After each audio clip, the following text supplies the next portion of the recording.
First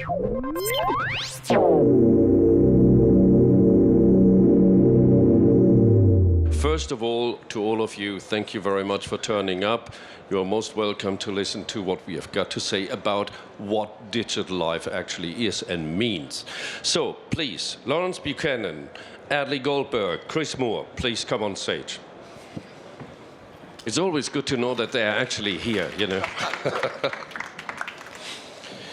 So, talking about living the digital life, which is quite a challenge to define that, but we are going to make an effort here. First of all, my question to Laurence. Set the stage for digital life, Laurence. In the past decade, what parts of our lives have seen the greatest change as a result of digitization?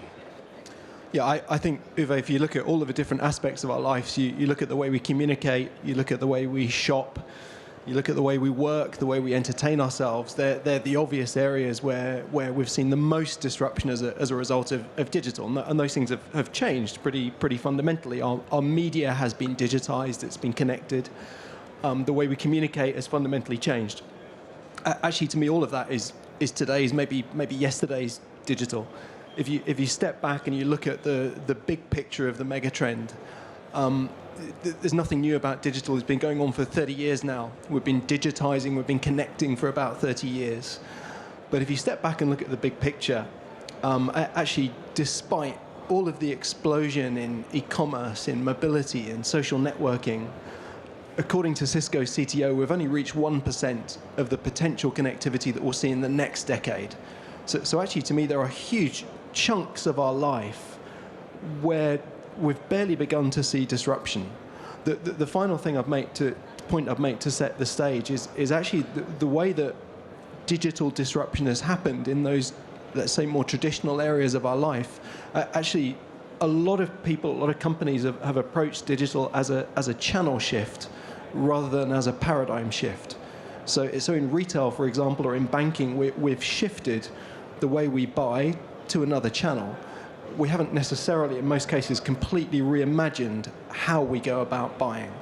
And I think the next change, and probably the focus for this panel really, is to look at some of the newer areas of our life where disruption has yet to occur, as well as maybe the reimagining aspect of things that have happened that may completely change in the next few years. Thank you very much, Laurence. We have picked out 3 sectors of digital life. That's health, financial services, and home/transport. First of all, Chris Moore, health services. What are the major changes here? So, I think this might be on. There we go. Yeah, just hidden here. Just hidden here. So, just building on what Laurence has spoken about, I think as we look at which industry waves are going to come next, we see health as being the next big area for digitalization.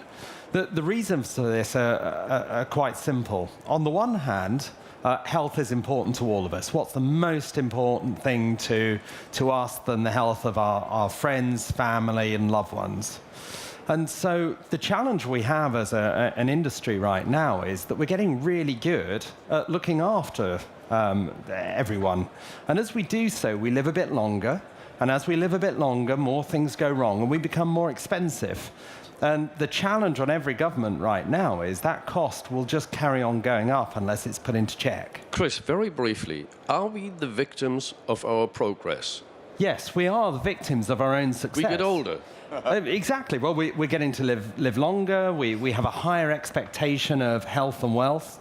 And as a result, we have to reimagine how we can help people to stay better as opposed to fix them when they go wrong. And what we're doing a lot of thinking and work around right now is helping organizations to spot when you might be about to suffer an incident, when you might be at risk of a heart attack, when you could be at risk of diabetes, and intervene before that problem occurs. The advantage for all of us is that we all care about being well, And the advantage for companies and for governments is that you can manage the cost much better if you proactively manage people's health as opposed to having to deal with their illness at the tail end of it. Thanks, Chris. I would like to move onwards and forward to financial services. Everybody of us knows about PayPal, the various payment systems, etc. But financial services are actually facing major challenges. Ali Goldberg. Yeah, thank you very, very much, Uwe. Again, I think you're going to come across an ongoing theme as we spend the next 15 minutes together, which will continue to build on the stories that have been told. And as we reflect on the connectedness and as we reflect on the ability to measure things, our concerns around health and fixing it before things go wrong, and as we look around this room and have seen such amazing devices like that autonomous car behind me, we start to think about, what does that mean from an insurance perspective, for example? And if I've got an autonomous car and auto accidents start to decrease or even disappear, will I any longer need to buy automobile insurance? What, for example, will happen to that industry? Or if I start thinking about the pooling of a car and a community goes forward and starts to share automobiles with different driving patterns, how do you price and insure for that? And as we start thinking about health and the ability to measure and monitor what you're doing every day, did you party last night? What food have you got? I've got the ability to understand through predictive looking at data whether I will be more susceptible to diabetes or not. What will that do for my health or life insurance? Will we be going to a model where I will be paying how I live rather than just buying a block of health insurance and having all of that risk shared across the population? And if last night, for example, I was here celebrating the winners and I was partying a little hard, will my insurance tomorrow go up because of the things that I've consumed or the things that I have done? So when we start thinking about financial services and insurance in particular, the paradigm itself has the ability and will change dramatically over the next few years. And quite frankly, I don't know if I want my life insurance to be priced differently one day over the next. And I'm not asking you what did you have to drink last night. Please don't. If you are wearing one of these wearables, Chris has, and that monitors everything, but you are not there yet. No. Okay. Let's move on towards the third section we would like to hear a little bit more about, and that's home and transport, which are actually two separate sections, but they're both absolutely huge. Laurence. Yeah, Uwe, I go back to my opening comment, we've reached 1% connectivity. If you think about the home, of course everyone now has a broadband router, so that the home has some connectivity. But if you think about the things inside the home that are connected, we're way below 1% connectivity. We've barely begun. So a small group of people in the total population have started to connect maybe their thermostat. So we have some connectivity to the thermostat. But in the main, all that is at the moment is a remote control to your heating. That's not particularly exciting. That gives a tiny bit of value, but it's not exciting. To me, things start to get exciting when you start to connect multiple things together. So for example, when your Fitbit is tracking your location, you get close to your home and your heating goes on, that's a bit more exciting. Where the game changer starts to come is when you start to connect networks and networks of networks together.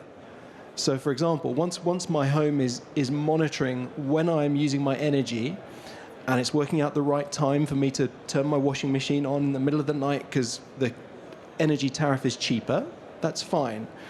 When we're doing that at a mass scale, and 100,000 homes in a network are all doing that, and all taking that data, and then group buying a tariff and getting a discount because of the group purchasing power, suddenly the disruption then is exponential. You have a network effect of innovation there that's happening. So I go back to we've reached 1% connectivity. What we have at the moment installed in the masses is not yet exciting. It soon will be as we start to connect networks of networks together.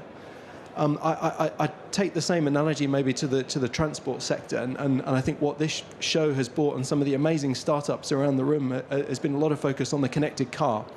So I won't repeat all of the concepts we've seen on the connected car, but to pick a completely different part of the transport sector, many railway organisations around the world, providers of in a way legacy physical infrastructure, have started to launch digital railway programs. They are embedding digital connectivity into legacy infrastructure. Now, why are they doing that? There are health and safety reasons why they're doing that. There are maintenance reasons why they're doing that. They can predict faults and they can go out and fix faults before they become issues. But fundamentally, why are they doing that? They want to reimagine capacity on the railway infrastructure. If you can connect, for example, every train and know exactly where each one is, you have a much, much lower level of tolerance for accidents. So in effect, you can reduce the gap between two trains as they go along the track. We can be talking about doubling the capacity on most legacy railway networks. Now again, extend my thinking around networks of networks. When that railway network is connected to autonomous driving trucks, autonomous driving cars, ferries, aeroplanes, and so on, that's when the real disruption starts to happen. That's when our lives really start to change. So the connection between home and transport could well be that you turn on your espresso machine at 7 a.m. in the morning, and at the same time your smart car knows Laurence is coming out to the garage in about 25 minutes. So that's another connection. Let's move forward. Talking about digital life, what are the implications? Governance. Chris, that's the key word for you. So I think around the whole governance, convergence piece, it's interesting, building off the points that Laurence has just raised. I think as you look at all of this and you start having these networks, many of the folks we have around us here in the room are reimagining what that really means. If you can start making connections, rethinking health, for example, not as a necessity, but actually as a consumer choice, and something that you're going to invest in. And as we build off the points that Adlai made about the financial services industry, the interesting ethical challenge that leaves us with in the healthcare space is that typically we get ill for two reasons. One, our genetics. Two, the lifestyle choices we make. On the first part, genetic testing will just become the norm. My first child was born in San Francisco. Just as a matter of course, they went through a series of tests with that child. The interesting challenge becomes when the insurance company mandates it and your policy gets linked to it. We spoke about the convergence of the home. What happens when your insurance company starts looking at the data from your weighing scales, the information from your Fitbit about how much exercise, the blood pressure, your heart rate, maybe even looking at your payment system from your Apple Watch, looking at the food or alcoholic adult beverages you may have consumed. And all of a sudden you start putting that together to the point where, on the one hand, do you want to trade your data so that people can proactively manage your health and bring new ideas and new possibilities to you?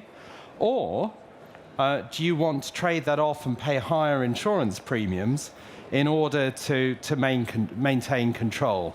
And that leaves us with a bunch of ethical issues which we need to address, which says, where are we going to legislate? Where are we going to facilitate? And how do we as a society want to address this? Thank you very much, Chris. And that leads, of course, straight to Adlai. Ethical and moral... I'm not picking up on the alcohol consumption last night again. No, I want to know about ethical and moral questions they are raised. And so one of the things that I am finding incredibly interesting as we go through this journey of building a more digital or digitalized or connected life are these amazing questions that is starting to bring forward that we simply haven't got answers for yet. And I think it's going to be a really interesting process to actually discover what those are. And one example that Chris raises, for example, what if my insurance company knows before I do that I may be more likely to get diabetes, right? And what do you do with that? How do they handle that information? How do they inform you? Do you see your rates going up and then all of a sudden things get worrying? Another really great question that showed up today or this week, and I liked very, very much, around the autonomous car. Here is a vehicle driven not by a human, but by a machine, and unfortunately, in the road somewhere, a choice needs to be made. Does this vehicle hit a pedestrian? Does it protect your family? Does it run into maybe another elderly person on a sidewalk to avoid an incident? How will we actually start bringing that logic forward into the autonomy that's going to be coming from this sort of connected world? There are thousands of these really interesting ethical, moral questions that we collectively need to go through and try to solve, and I look forward to also that process. That's really not the digital part of the story or the technical part of the story, but really great questions that we need to be asking ourselves and how to actually solve that. And that's going to be very much a very exciting debate and discussion that will linger on for years. For years. Absolutely. Laurence, as a quick reminder to all of you, we have talked about health, financial services, home, and transport. Laurence, would you please so nice and wrap it all up and put it into one picture, what we have just heard from our panelists? We have got about 2 minutes left. No, I mean, I think Adlai raises some amazing questions about the ethical dilemmas and the challenges. I often say you can't take advantage of the opportunity that digital creates without mitigating the threats. They go hand in hand. For me, I think our summary is, I suppose, digital has started to impact our lives already in multiple areas. That's obvious. But actually, if I go back to the 1% comment, that's barely begun. And the way we've approached digital so far has been in some cases as a channel rather than a paradigm shift for how we look at that disruption. I think, to summarize, there's an equation that I use quite often that kind of summarizes to me the digital opportunity. And the equation for me is the opportunity of digital is connectivity multiplied by networks, multiplied by networks of networks, multiplied by the innovation that you can apply to that. That leads to exponential, untold opportunity, but there's a lowest common denominator because all of that is divided by trust. If you get trust wrong, if you suffer an ethical breach, if you suffer a data breach, if you're selling someone's data to a third party and not telling them, if someone hacks into the connected car, if your trust score is negative, you won't be able to take advantage of any of that exponential opportunity. If your trust score is negative, the negative number at the bottom of the equation destroys everything. So for me, that's maybe the equation that I'd leave you with, which is connectivity times networks of networks times innovation divided by trust. To me, trust is the lowest common denominator. Thank you very much, Laurence Buchanan. Thank you very much to Adlai Goldberg and Chris Moore, of course. And Chris is going to present 4 Code N finalists, and I think they're all already sitting here. Thank you very much to all of you.